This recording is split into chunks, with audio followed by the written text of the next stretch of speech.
Known persons ఎవరైనా వస్తే వాళ్ళు కంపల్సరీ చేయాలి. అన్నోన్ తెలియకుండా పోతే ఎవరేం చేయలేరు.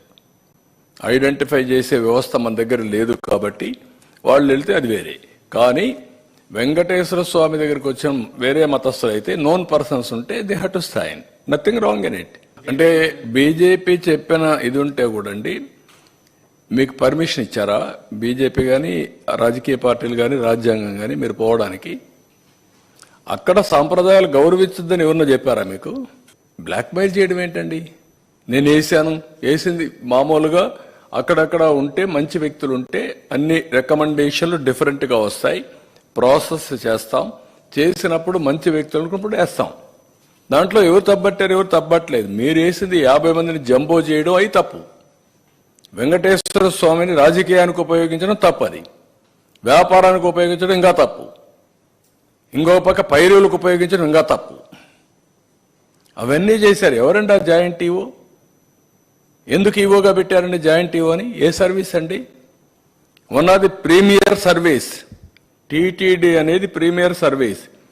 All IAS officers, senior officers కనీసం నా జీవితంలో ఒక 2 సంవత్సరాలు, 1 సంవత్సరం దేవునికి సేవ చేయాలి, నాకు మోక్షం కలుగుతుంది. అది వాళ్ళ జీవిత ఆశయాలండి. ఎవడో తీసుకొచ్చి ఎక్కడ పెడతారండి? ఏంటి మీకు అంటే మిమ్మల్ని అడిగేవాళ్ళు లేరు కదా, మీకు అధికారం ఇచ్చారని కదా. ఇది అధికార దుర్వినియోగం అవునా కాదా? ప్రజలు డిసైడ్ చేయాలి ఇవన్నీ. నేను ఏ ఒక్క వ్యక్తుల గురించి నేను మాట్లాడడం లేదు.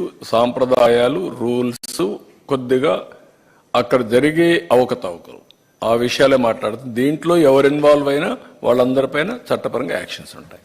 నేనేమంటానంటే అందుకే ఫస్ట్ టైం ప్రక్షాళన కోసం శ్యామలరావును పంపించాం, విజిలెన్స్ కూడా వేసాం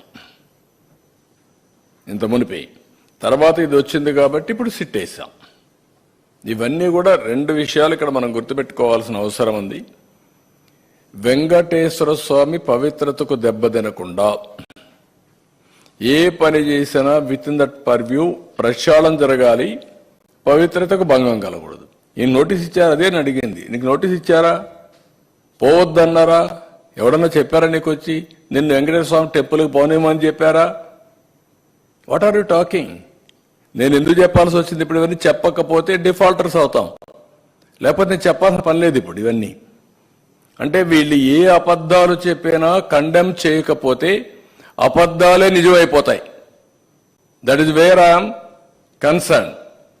ఒక ముఖ్యమంత్రిగా చెప్తున్నాను, మీరు చేసే తప్పని 100 సార్లు చెప్తున్నాను. పదే పదే ఆ అబద్ధాలనే మళ్ళా తిరిగి వల్లిస్తున్నారు. ఇది మంచి సాంప్రదాయం కాదంటాను. ప్రజలను ఆలోచించమంటున్నారు. ఒక్కొక్కసారి తప్పు జరుగుతుంది. తప్పు జరిగినప్పుడు తెలుసో తెలియకుండా జరిగినా కూడా దేవుణ్ణి ప్రార్థించడానికి కొన్ని పూజలు చేశారు, అక్కడ పవిత్ర ఉత్సవాలు చేశారు. కనీసం తెలిసి తెలియకుండా జరిగినా నువ్వు కూడా క్షమాపణ కోరచ్చు, విచారణ వ్యక్తం చేయొచ్చు. విచారాన్ని కూడా వ్యక్తం చేయకుండా ఎదురుదాడి చేయడం ఏంటండి? నేను ఎక్కడ చెప్పానండి?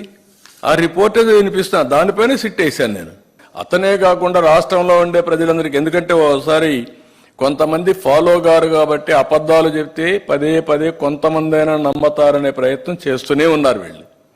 వీళ్ళ జీవితాంతం అయ్యే చేశారు, ఇప్పుడు అది చేస్తున్నారు.